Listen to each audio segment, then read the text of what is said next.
Hey, Martin, Yes. are you gonna play you're gonna play the bumper video first, right? And then No. we'll share the screen. Are we live? We are live. It's Okay. yeah. All right. Kim, go ahead, please. Want me to go ahead and start? Yes, please. Okay. Hi, everybody. My name is Mayor Kim Carr, and I want to welcome you tonight to tonight's second part in addressing mental health issues. During the first segment that we had, we focused a lot on the challenges that our community is facing regarding mental health care, accessibility, and the number of qualified providers available to administer this type of care. And as we know, May is Mental Health Awareness Month, and what better time to really showcase what we are doing here in Huntington Beach to address this issue. So tonight, we're going to talk first a little bit about what are mobile crisis units. So we will talk a little bit about what that is and how the city is involved with Be Well OC and launching this program. And then second, we're going to be delivering on how the city will be working with Be Well and what that means to our residents, to our police force, to our community, and to the county at large. And then finally, as always, we'll have a Q&A at the end. So at this time, I would like to introduce our panelists. I'm so grateful to be joined by Council Member Barbara Del Glaze. Barbara has been on the City Council since 2014, but she has been active in our community for, is it okay if I say decades? Yes, she's been an active citizen for forever and a great mentor and friend. And also tonight, I'm joined by Council Member Natalie Moser, who joined the City Council in November of 2020. And as most of you know, Natalie's focus has been on the homeless issue, mental health issue, creating equity for our community. And so I'm so grateful to have Natalie as part of tonight's town hall. And in addition, I have Mr. Marshall Moncrief. Marshall is the CEO of Mind OC and is passionate about delivering quality, effective mental health services to the Orange County communities. Marshall has worked for years on mental health and wellness issues and is the former director of neurobehavioral health at Hoag Hospital and the former regional executive director for the Institute of Mental Health and Wellness at Providence Hospital. And we're also joined tonight by, hold on, I had my notes here somewhere, Mr. Ben Adam. Ben has held responsibilities all across the United States, but particularly in Eugene, Oregon, where he was the Cahoots crisis counselor and EMT, as well as holding administrative and operational leadership roles. Ben Adam Clymer, he will lead the Be Well implementation of the mobile crisis response team, and he's responsible to make sure this project is a success. So no pressure, Ben, no pressure. Okay, so thank you all for joining tonight. We also have Mr. Oliver Chi, our city manager, who has been really just instrumental in making this program happen. He's been researching this program for years, and so grateful to have Oliver's leadership. And then finally, we have Chief Julian Harvey from our Huntington Beach Police Department, who will also be helping us implement this program. So thank you to everybody, and thank you to everybody who decided to join us this evening to learn more about this program and to be a part of the solution. So with that, turn it over to Natalie. Absolutely. Thank you so much, Mayor Carr. We're so excited to have everybody here tonight. And with that, it's a virtual town hall, which means we need to hear from you and take your questions. So if you can, throughout this this evening, go ahead and submit your questions on Facebook or on YouTube, wherever you are, and we will do our best to answer those questions and to collect them. And if we don't answer them tonight, we will try to answer them following the presentation on a different day as well. So please make sure to add those throughout the evening. Thank you, Natalie. And again, we'll be checking those questions at the end and following along. And so, as I mentioned before, this is the second part of a two-part series that we had.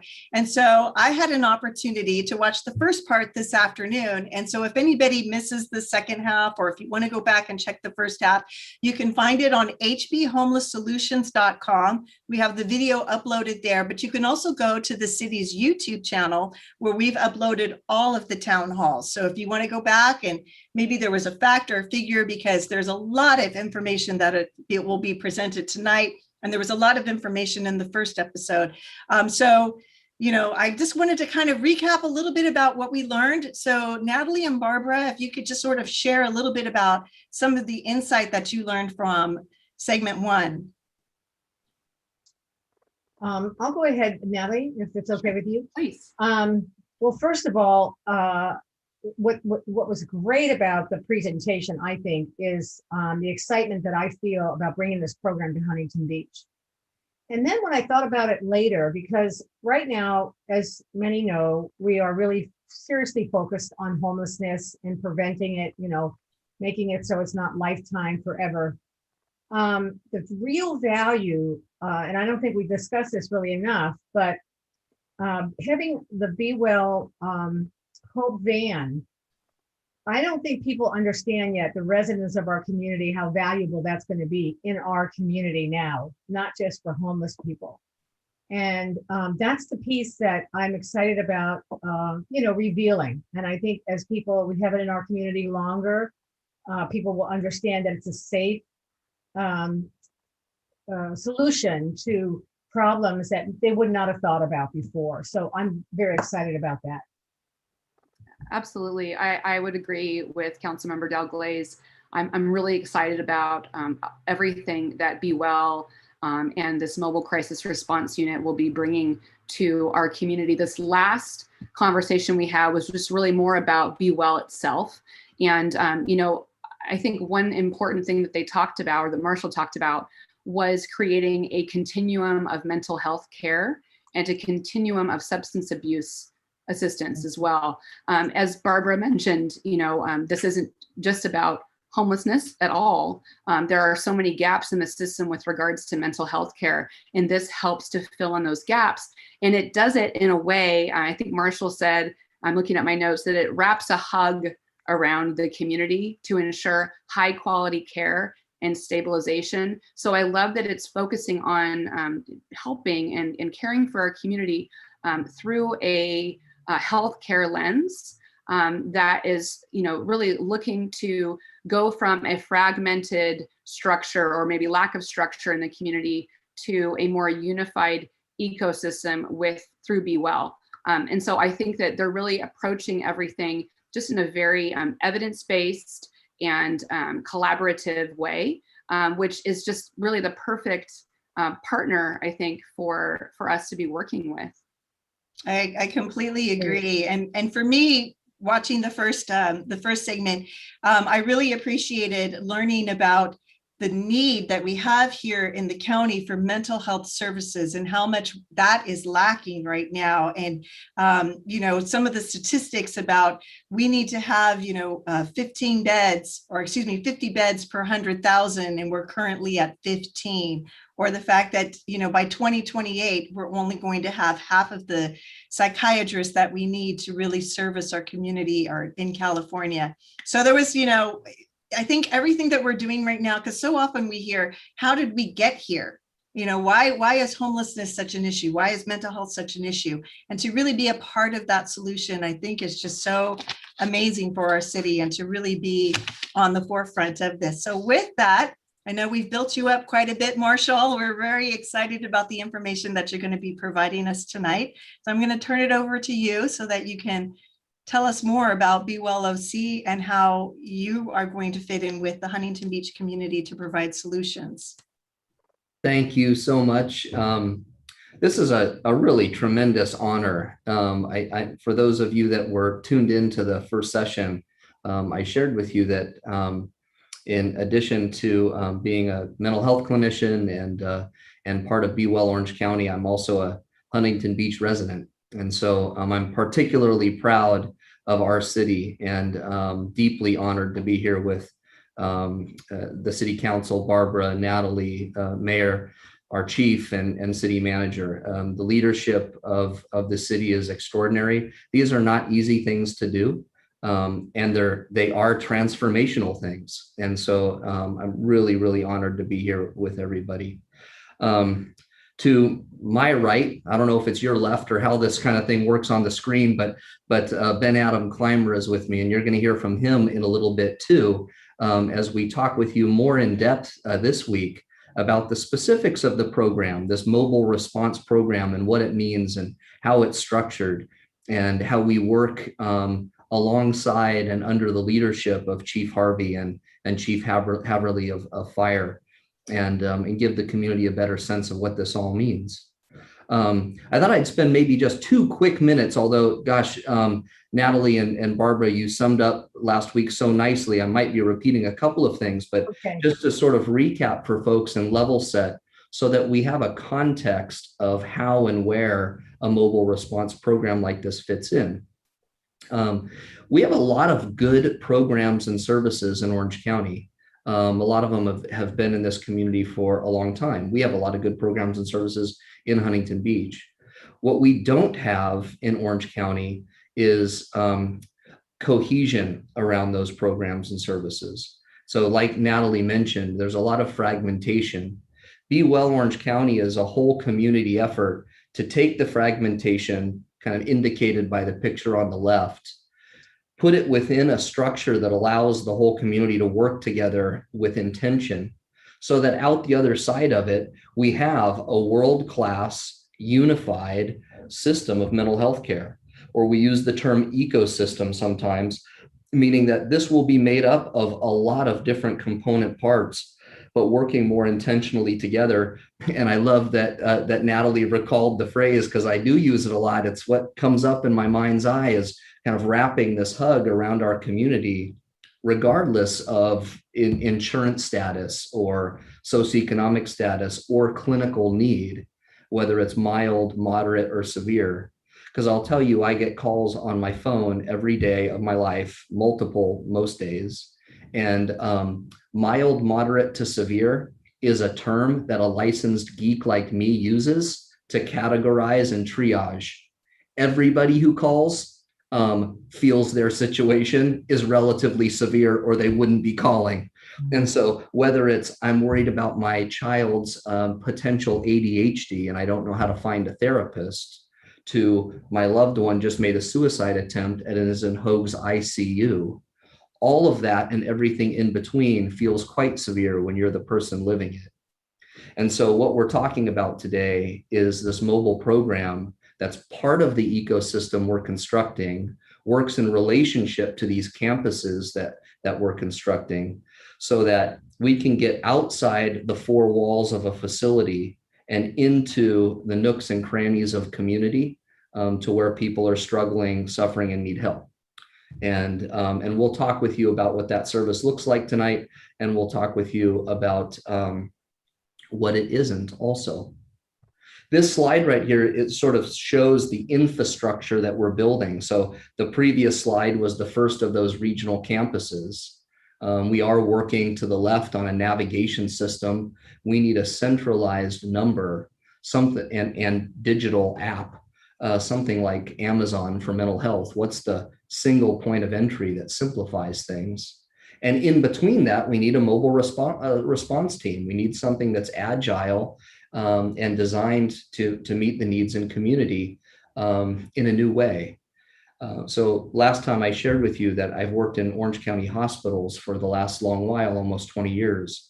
And so I've had a front row seat into the growing needs in the community for mental health, substance use services, homeless services, which oftentimes end up in the emergency departments.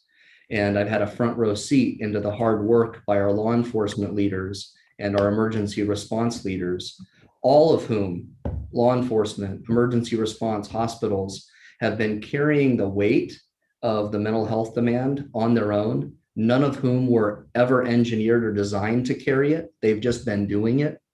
And so aside from the community members and the families who are the very first customer, obviously for all of us, law enforcement, EMS, and hospitals are also our customers, meaning that we have to perform for them, with them in mind. We have to help lift the burden that they've singularly been carrying. And I'll say a quick note on that and then hand this over to Ben in a second to talk about the program specifically. I've been in a lot of venues talking about what this mobile service would be like. And because of the national conversation going on, there's hardly a time where there isn't a question that comes up around, is this defund the police, or is this pulling something from the police? And I want to say this up front, and I have every sense that we'll repeat it at the end. No, this has nothing to do with pulling anything away from our law enforcement leaders. This has everything to do from us, the community, needing to stand forward shoulder to shoulder with them, thank them for everything they've been doing, and saying, we're here to work alongside you and help lift the water, because there's a lot to lift. And so this is about what can we contribute to law enforcement? What can we contribute to our community in need, and be additive, not detractive? That's what this whole thing is about. So we'll have a chance at the end of this thing to ask questions and get more in depth. But if it's okay, I want to hand this off to Ben Adam, and we're going to spend about 10 minutes and try to be concise in talking about what this program specifically is and how it works. We're calling it the HOPE team. We thought it was a fun little acronym, helping out people everywhere. But these mobile vans will have the Be Well emblem on it. It'll be referred to as the HOPE team. And you can kind of imagine, somebody calling a non-emergency line or even the emergency line with a mental health issue, and having a dispatch person say, hey, we're sending HOPE out to you now. And, and so we're excited about that. Ben Adam, I'm going to hand it over to you and put myself on mute so you can walk us through the program. Excellent, thank you. My name is Ben Adam Clymer, and I worked for a team up in Eugene, Oregon for 5 years called the Cahoots team. And our HOPE team is going to be based off of that model. You can see here, this is a great image of a Cahoots team in action, a very basic, simple check on somebody who's sleeping on the sidewalk. They're just trying to find out if this person needs anything, if they have any, issues, if they need to go to the shelter, the hospital, what they might need, and seeing if they can provide that. And that's what we're hoping to provide with HOPE is this way to respond to folks and provide for their needs. And based on that model, there's a lot of questions like, what is it exactly? What if you had to put it in a nutshell, what is that model? And I always like to say it's a non-emergency first response to residents who are experiencing mental health, substance use, and homelessness-related crises. And it's very important to note it's a crisis response. So you can get this fella coming out to see you when you're having and feeling overwhelmed.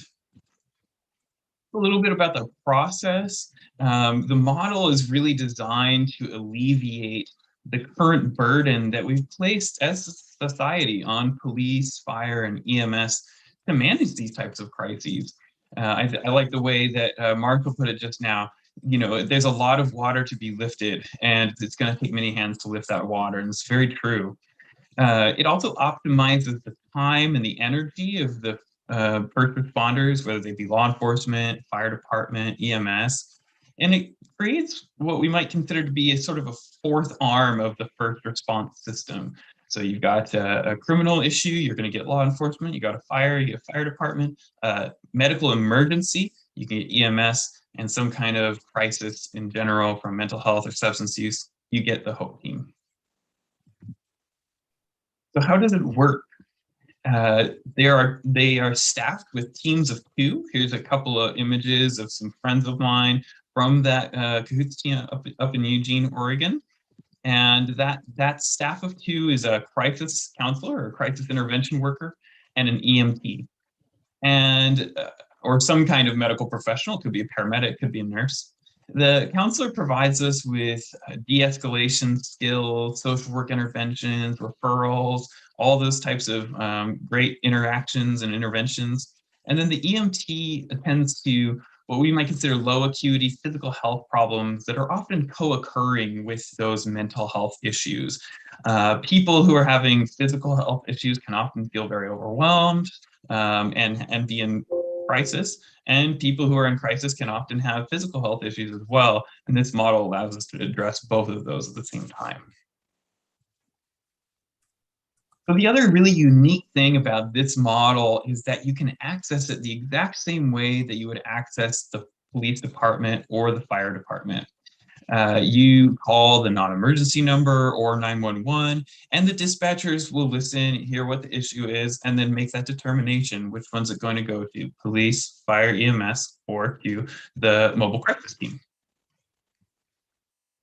The sort of most common type of call that these types of teams respond to is what we would refer to as the welfare check. And you can see a couple of examples of welfare checks here. So if you're wondering, okay, and when this team is running, when should I call for them? And these are some good examples. Do you see someone sleeping in the park? Are you concerned about them? You have a friend or a family member who's not returning phone calls, and that's really unusual. Is somebody that you know making vague suicidal statements or maybe even explicit suicidal statements via text or social media? Is maybe somebody especially elderly? Are they unseen by their neighbors for a while? Is their mail piling up? Or is there somebody as you're driving down the street to work that you see they're screaming at no one on the corner and you don't know what to do exactly? You think they need help. You'd like somebody to go check on them. Perfect call to send out the HOPE team on. And the big question is, who receives services from the team? Everyone. Everyone within the city limits is eligible and able to receive services from this team. It doesn't matter if you're living in a home or living in a shelter, living in the street. You can receive services if you or a loved one is experiencing psychosis, if there's a dispute in your family, you just need a referee to mediate. We were just talking this morning in a meeting with the fire chief, the police chief, and some of the command staff, and they're just like, so you guys will go just talk to somebody whose kid won't go to school and they're fighting about it? It's like, absolutely. I've done that call many times. So if you've got that issue going on, you need a mediator, you need a referee, perfect. Somebody with minor medical issues, just welfare checks in general. And then, this team is going to be really wonderful at responding to shelters, group homes, board and care, any of these types of places that have somebody with a behavioral health issue occurring, somebody who might be intoxicated, any of those types of calls. This is the team to call for. So when the teams get called out, there's some thought around, what is it they're going to be doing when they arrive on these calls? And these are just some basic outline about what kinds of interventions that team will be providing. Crisis de-escalation, conflict mediation, referrals to ongoing care, and that's a really big one. We really want to make sure that people who are experiencing crises can get themselves connected to therapists, psychiatrists, or some other kind of psychosocial support that can help them in the long run and not just in that moment of crisis. I often describe these types of teams, if we think of the services that provide that support to people as the wheel, and we think of that person who's experiencing that crisis as the hub of the wheel, the mobile crisis team is the spoke. It's there to connect that person to those services, and it's also there to support those services when they need assistance with that person. We'll also be providing food and supplies to people who are both unhoused, but also who are food insecure and living in their homes, and from time to time, non-emergency medical support. So we've had a wonderful relationship already with the Huntington Beach Police Department. Just so excited, couldn't have asked for a better circumstance to be working with them. And they have identified almost 16,000 calls from 2020 that would fit into a mobile crisis response. And our goal ultimately is to benefit the police by relieving them of the time and energy that's currently dedicated to these calls. And I did a ride along with a Huntington Beach Police Department officer about a week ago. Really great experience, and got to see the ins and outs of how they work. And I think this is going to be a great partnership. We also, are going to be interacting quite regularly with EMS, and Chief Heverly has just been phenomenal. There is this medical component to this team, and our goal and Be Well's goal in general are, as Marco mentioned earlier, to sort of help prevent some of these unnecessary ER visits. We're going to focus on collaborating with EMS with the goal of patient safety as top priority, patient wellness as top priority. And we're going to be learning alongside of each other, all three of us, police, Be Well, and the fire department, as we move forward and step forward into this this new era of mobile crisis response in Huntington Beach. Couldn't be more excited about it. We're going to have a van. You can see right here that the look. We're going to have a van very similar to this, but it's going to be even better. We've got this amazing group working on outfitting the van. We're going to have the nicest seats. We're going to have the nicest sliding doors. It's going to be incredible. And I can't wait to get on the road and get started on this and do some mobile crisis response in Huntington Beach.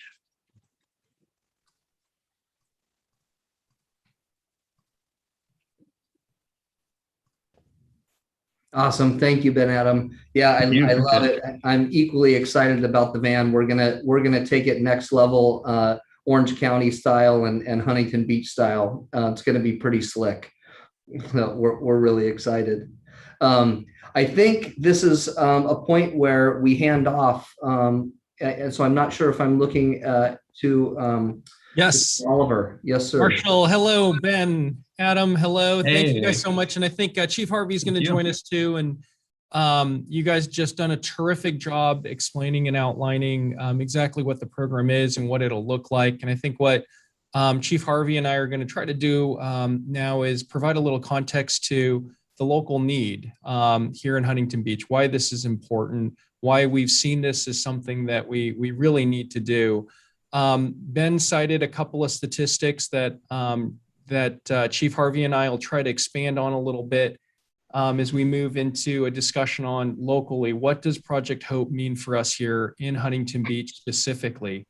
Because if you extrapolate out, you heard Ben Adam mention that last year we had nearly 16,000 calls for service that would probably fit within the Project Hope response model. When you go back and look at it over multiple years, what we've identified is that in an average year, we have nearly 40 calls a day that the police department responds to that are mental health and or homeless related. That's 14,500 calls for service a year. And when you put all that together, that's roughly 10% of all of our service response calls involve some type of mental health or homeless related issue. And really, Chief Harvey has done a terrific job of really outlining what do each of those 40 calls really look like. And Julian, maybe you can spend some time sharing with everyone what it really looks like when our officers are responding on a mental health call or a call which is addiction related, and really walk folks through how complicated and how much time it takes to coordinate those discussions. Sure, thank you. And thank you everyone for tuning in. Essentially, the current model, we send two officers, a minimum of two officers to every one of these calls. And I'll just talk about the roughly 2,500 mental health calls that are specifically someone is in mental health crisis. Those 2,500 calls a year average about 47 minutes, two officers. That equates to about 4,000 productive work hours a year, or the equivalent of two full-time police officers essentially doing nothing but this type of call.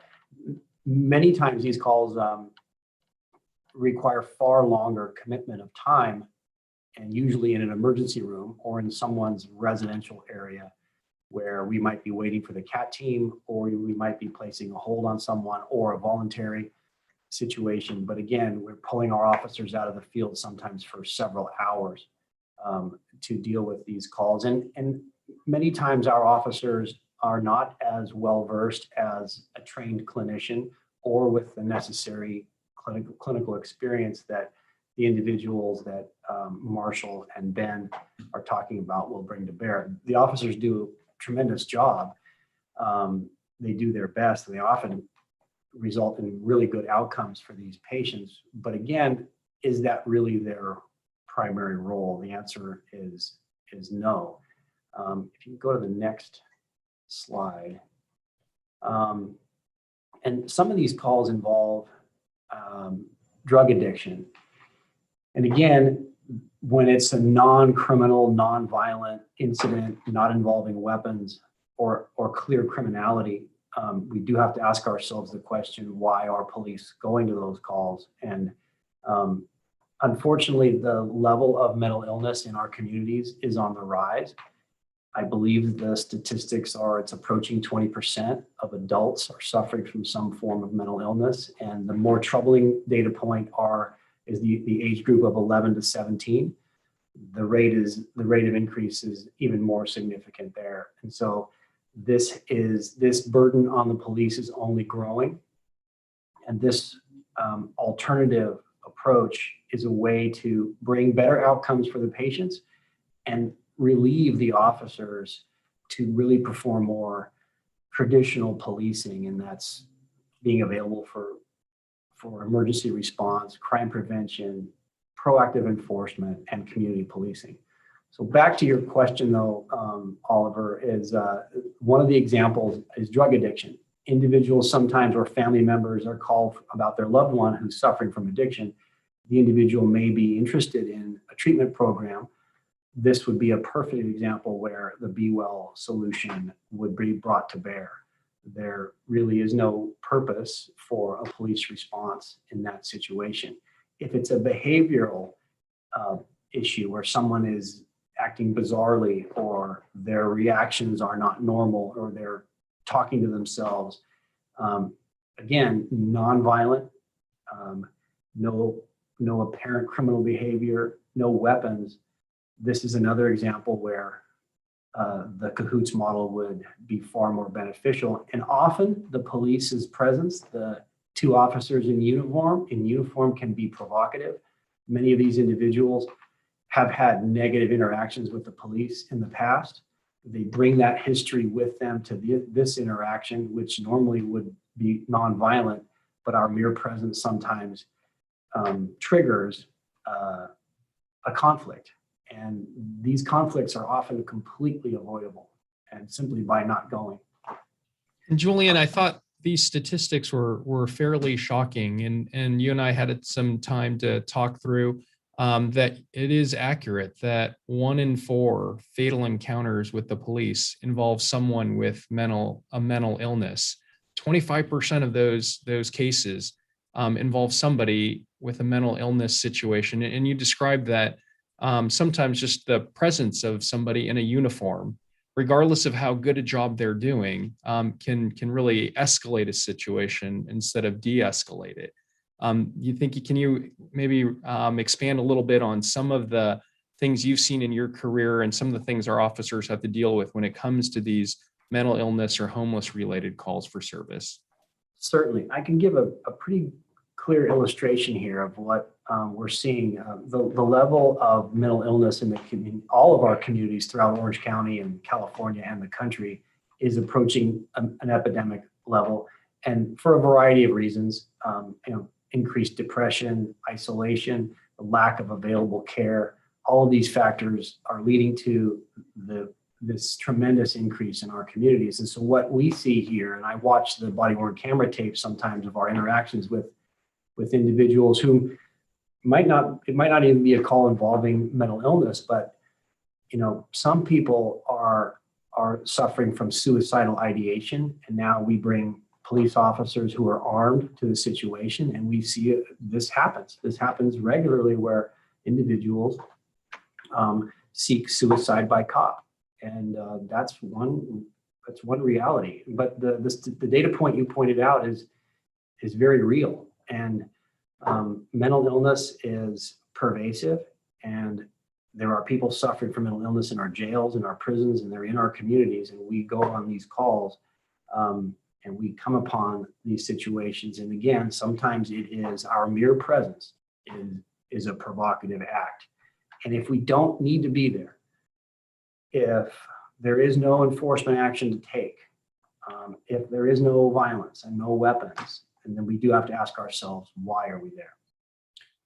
Julian, I think you bring a really good point too. And one of the reasons why Project Hope is and has been such an important piece of such an important program that we've been working on trying to deploy, because I think for just far too long, we've continued to ask our police officers to take on more and more responsibility, that instead of their primary purpose of crime prevention and law enforcement, we've sort of continued to place all of the societal issues onto police, because that's really, to this point, been one of only 3 tools that we have to respond to any kind of crisis, right? That anytime something bad is happening, we're all instinctively trained. You call 911.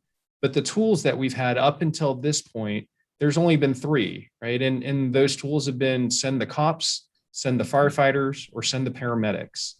What you just described and what Marshall and Kim and Barbara and Natalie and Ben have been talking about with mental health, the increase of mental health related issues in our community really, I think, necessitates the development of a new way to respond to these increasing levels of service and these more increasingly complex issues that really are related to mental health. And I think the work that Be Well is doing in Orange County to try to develop this comprehensive mental health response program really is intended to make every part of the service delivery spectrum work better, right? And as it relates to the impacts here locally, when we get the Hope Van operational here in the next couple of months, Julian, I know you spent a lot of time with Ben talking about how we would deploy them. I thought Ben did a great job describing some of the benefits and the types of situations that Project Hope will respond to. But once we have this 4th tool, Julian, could you maybe describe a little bit practically how will we be deploying folks and what calls will we be sending the Hope Van on initially as we learn to use this new tool that we're bringing online? That's a great point and a great question. So what has kind of led to the police involvement in these types of calls, whether they be mental health or homelessness or some of these societal issues, is we have the infrastructure in place. Public safety infrastructure is there. There's a beautiful 911 system. There's dispatchers that are working 24/7. So when these calls come in, they get funneled to our current infrastructure. And that's really one of the reasons we go to these calls, but it's not necessarily the best reason, nor is it necessarily the best model. So if we can leverage that infrastructure that's in place and say, okay, the calls are going to come in, perhaps we can triage these calls and divert some of them using this great infrastructure to others more suited and more capable in coming up with better outcomes, thereby relieving our officers to remain in the field and conduct that policing that you talked about. We hire our officers for crime prevention and the reduction of crime in our communities. It's essentially, we are in the crime business. It's what police are best suited for. We do these types of calls, we do them as best we can, but we're built for the crime business. And this will allow us to do that business better. Terrific. I think at that point, I think we've provided hopefully a fairly good overview of really what Project Hope is, and really, Marshall, Ben, thank you for helping to describe what Project Hope will do. Kim, can we turn it back over to you? I'm thinking there'll probably be a lot of questions, and we wanted to make sure we save enough time for that discussion. If we bring everyone back onto the screen, maybe we can kind of roll through to the question and answer portion of the discussion. You're absolutely right. The questions have been coming in pretty rapid here. So I'll go ahead and kick off the first one, and anybody who wants to take it, they can.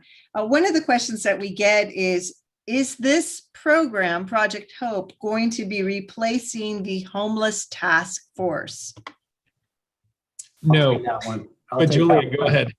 No, absolutely not. So, good question, though. This will serve as a supplement to our homeless task force and our efforts with homelessness. So we designed this program to address mental illness throughout our community. And we talk about, we have mental illness in our gated communities, we have it in our streets and in our alleys and everything in between.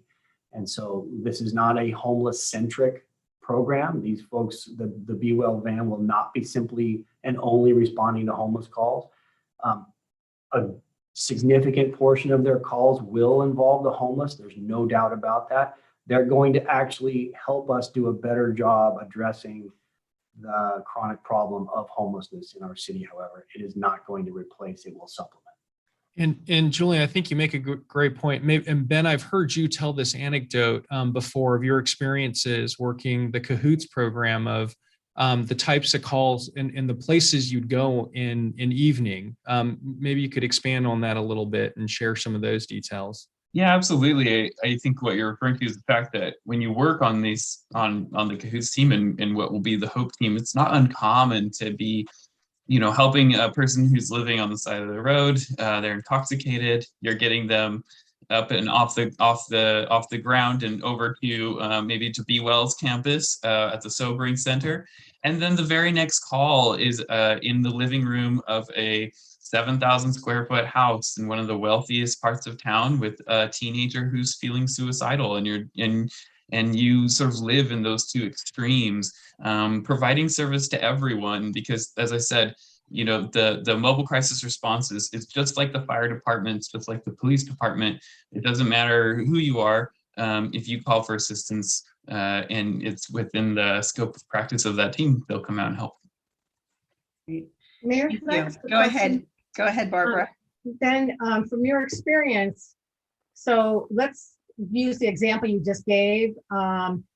Does a resident call 911 and then explain the issue, and they send out the van?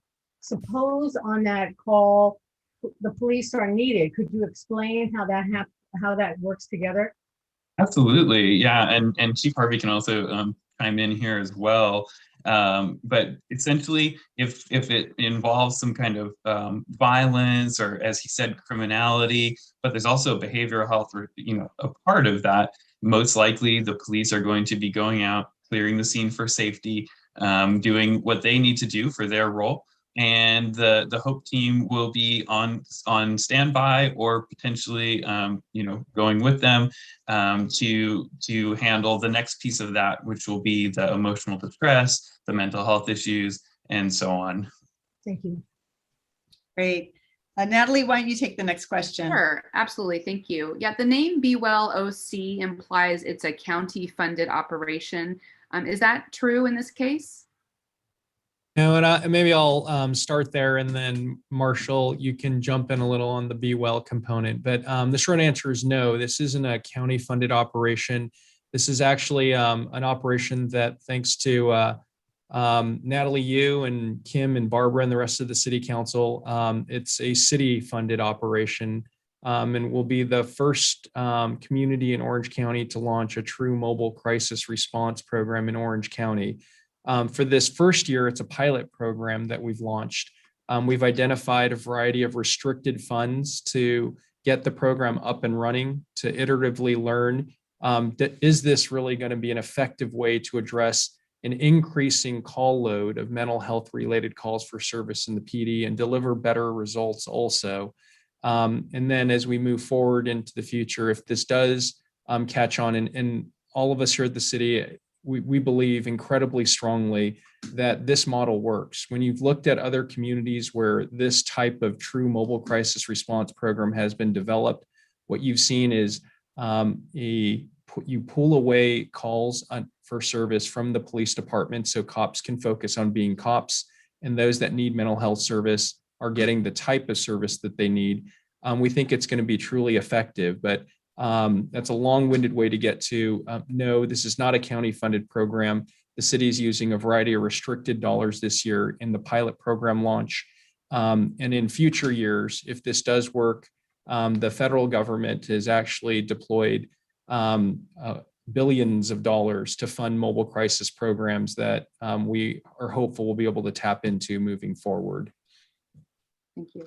Well, I think that's a great answer, Oliver, about our particular need here with the mobile crisis units. But I also want to just talk a little bit about Be Well OC, because I think the question maybe was also talking about, is Be Well OC funded by the county? So Marshall, can you talk a little bit about the partnerships that you have with Be Well OC and where you guys are getting your funding? Yeah, I'm really pleased for the question and the opportunity to clarify. And so Be Well Orange County is unique in the country in the way of being a whole community approach to creating a world-class system of mental health care for everybody in the community, regardless of where you live, what your insurance is, or what your clinical needs are. And so the county of Orange is an essential partner and leader in Be Well Orange County, to be sure. And they would also tell you, Be Well Orange County isn't a county thing.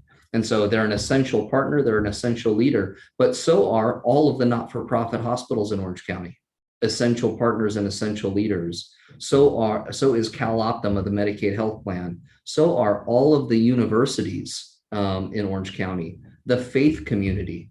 So Be Well Orange County at this point is representative of pushing over 300 different organizations across the public, private, academic, and faith communities.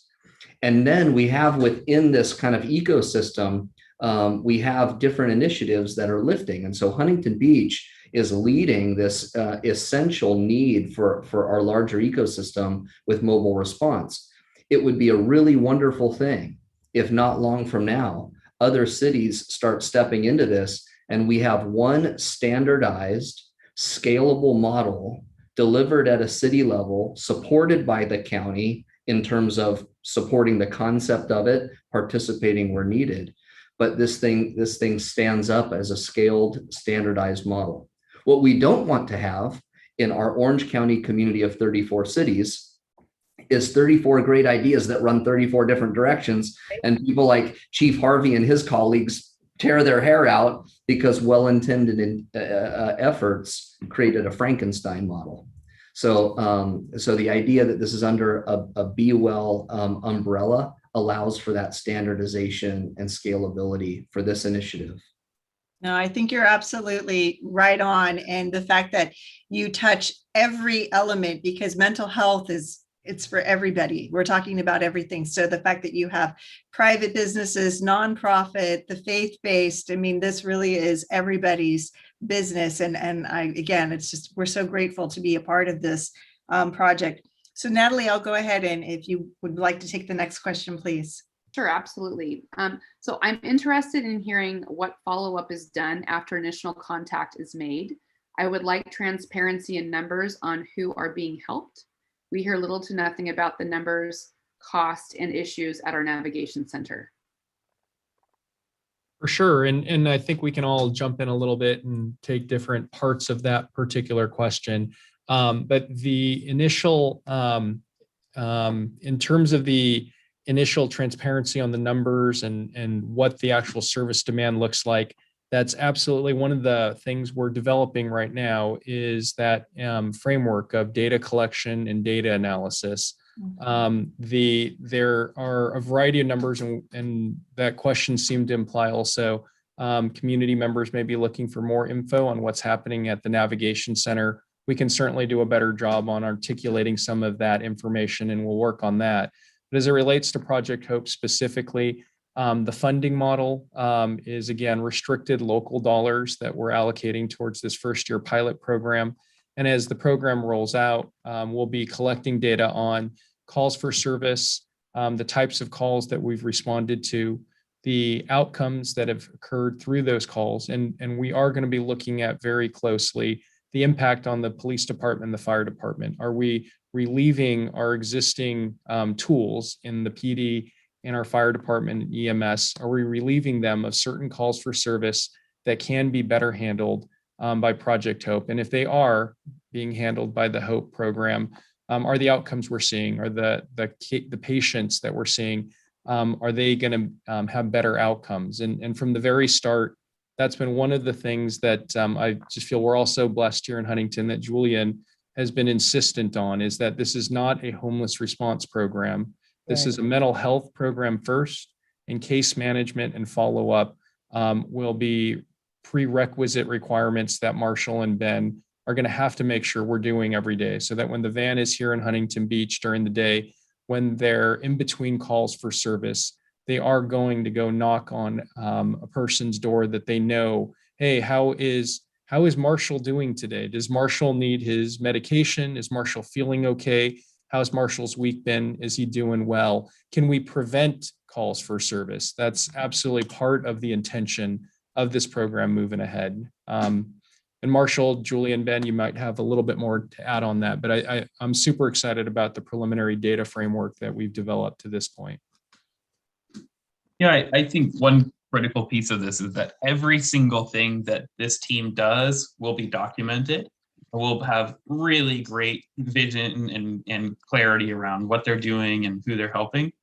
And I also want to say too, in terms of like follow-up and all that kind of stuff, the awesome thing about this model is that it's not just going out and talking with you and then saying, okay, here's 5 phone numbers that you can call tomorrow.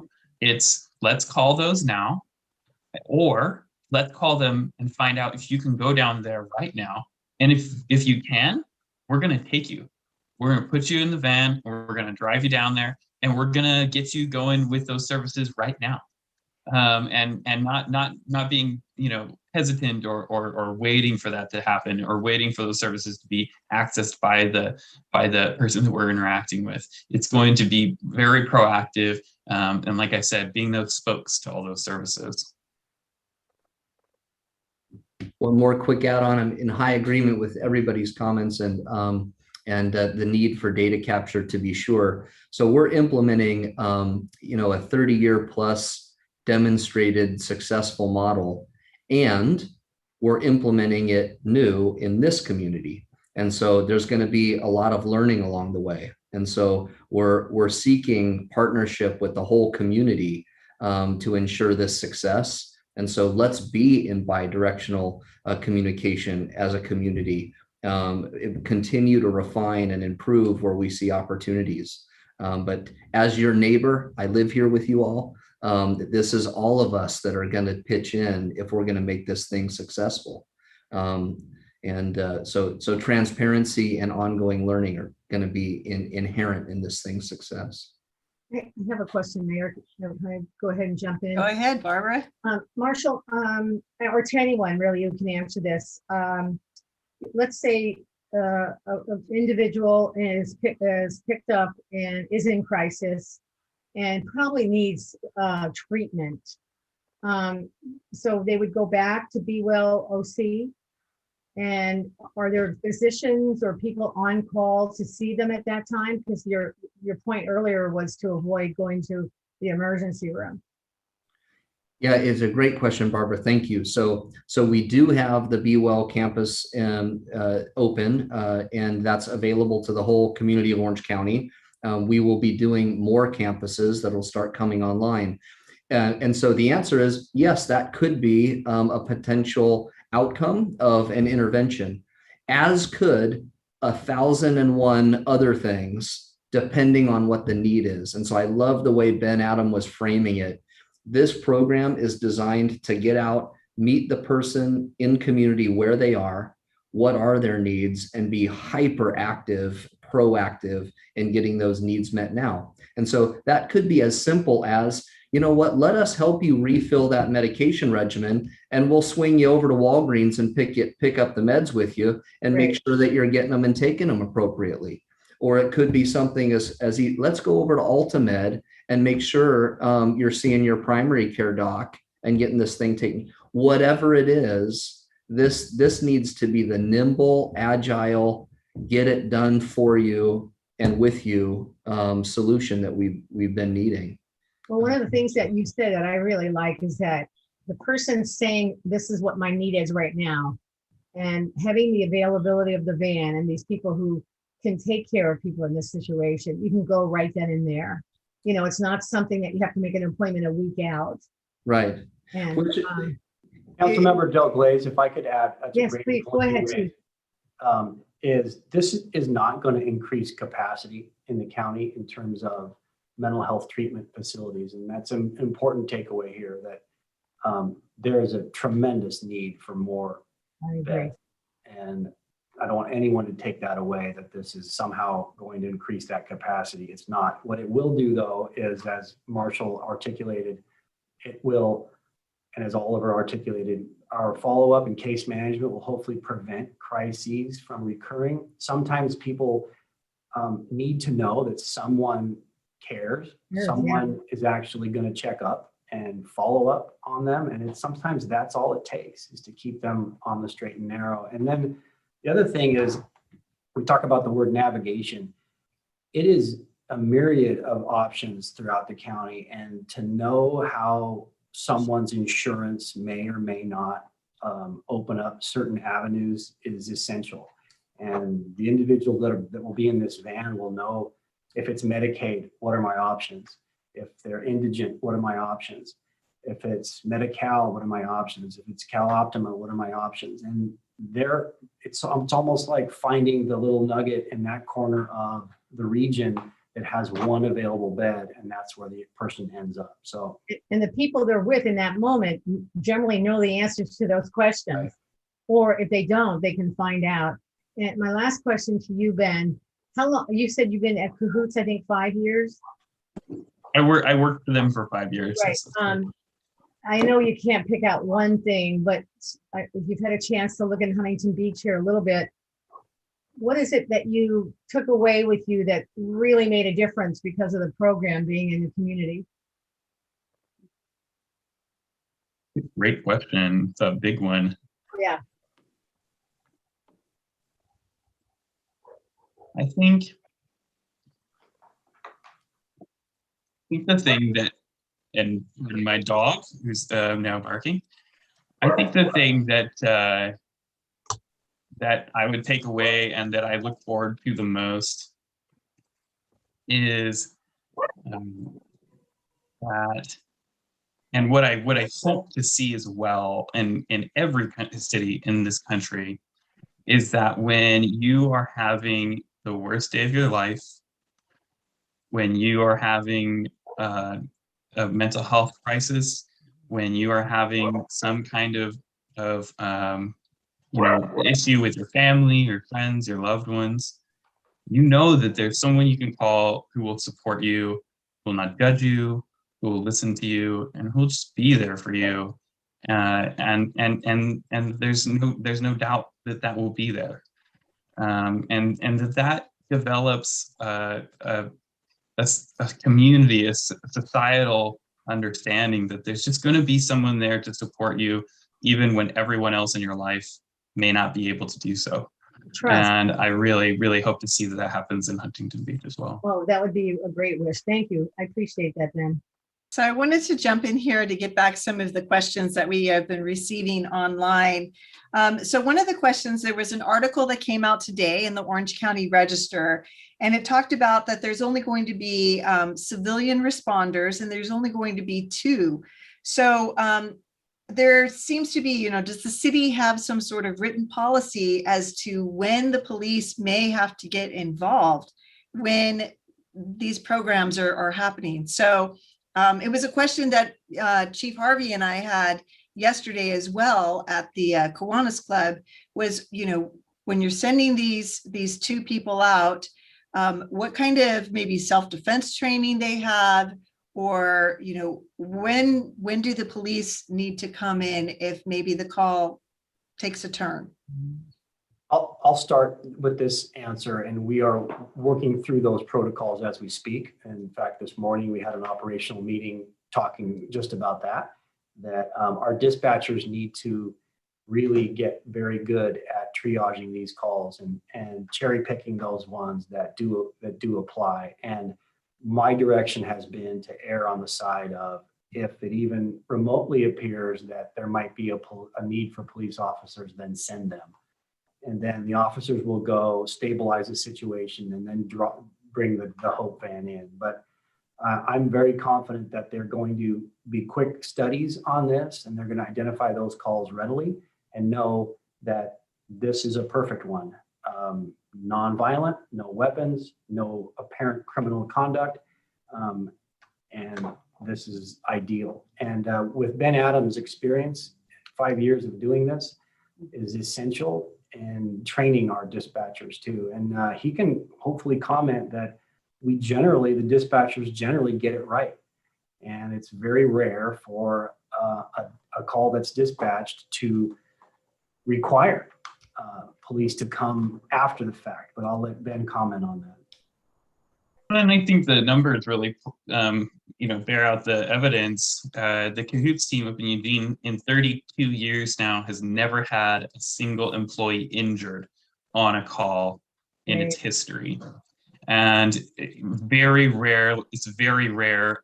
We've figured out they call for emergency police assistance once every other week. And sort of at your leisure police assistance once every other day. So it's very rare for the, as Chief Harvey said, for the dispatchers to sort of get those wrong. It's also very rare for these situations to escalate to the point where they become so violent that they require a police response. And I think that we're certainly going to be focusing very heavily on all of those types of when to call police and how to behave in these sort of circumstances with our trainees. That's going to be the primary focus. Great. Thank you so much. Thank you. I have another question. It's kind of a twofer, but they go together. And it's about the actual Be Well van and Hope van. Will it be cruising around and identifying obvious persons having episodes in our community, or will they only respond when dispatched at the time of crisis? And then along with that, I think it's more a customer service or a service commitment issue is how long from the initial call to contact the person needing service? Those are two great questions. I'll jump in and anybody else add color to it. The answer to the first question is this team will be highly proactive.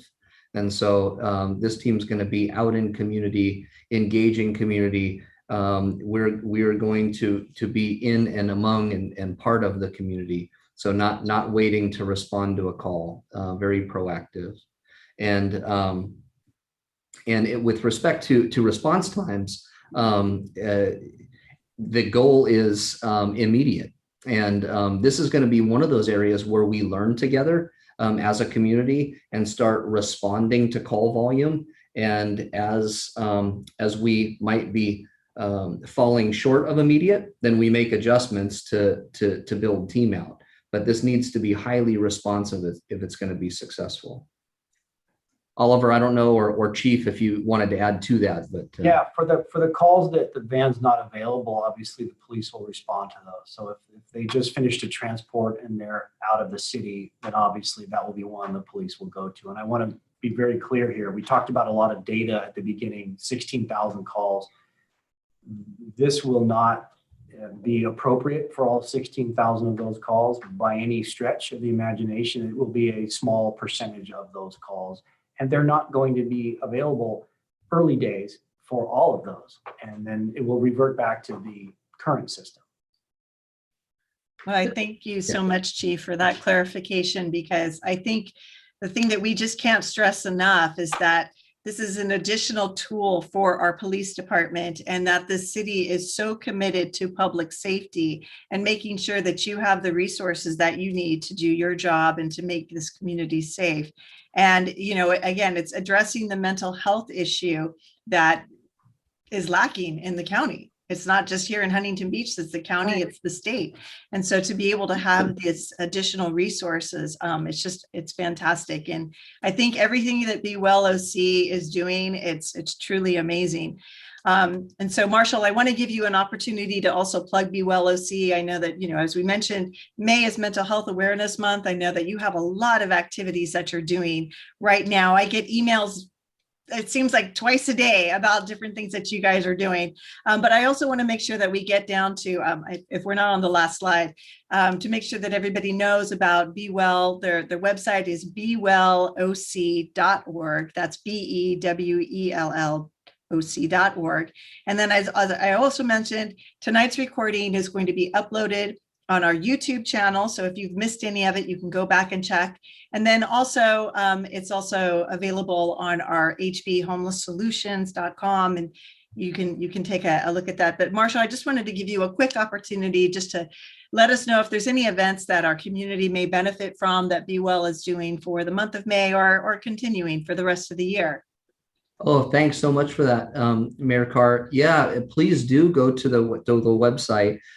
We have events happening every Wednesday this month for Mental Health Awareness Month. There are also lots of other initiatives going on under the larger umbrella of Be Well, and lots of opportunities for community members to plug in. So when you go to the website, you'll have an opportunity to browse around and see what some of those activities and initiatives are.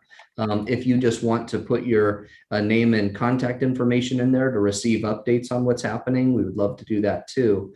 And this gives me an opportunity to sort of come back to the beginning. Be Well OC isn't one entity. There's lots of people that could be here speaking on this in place of me. And so I just happen to have the honor to have the mic for a moment.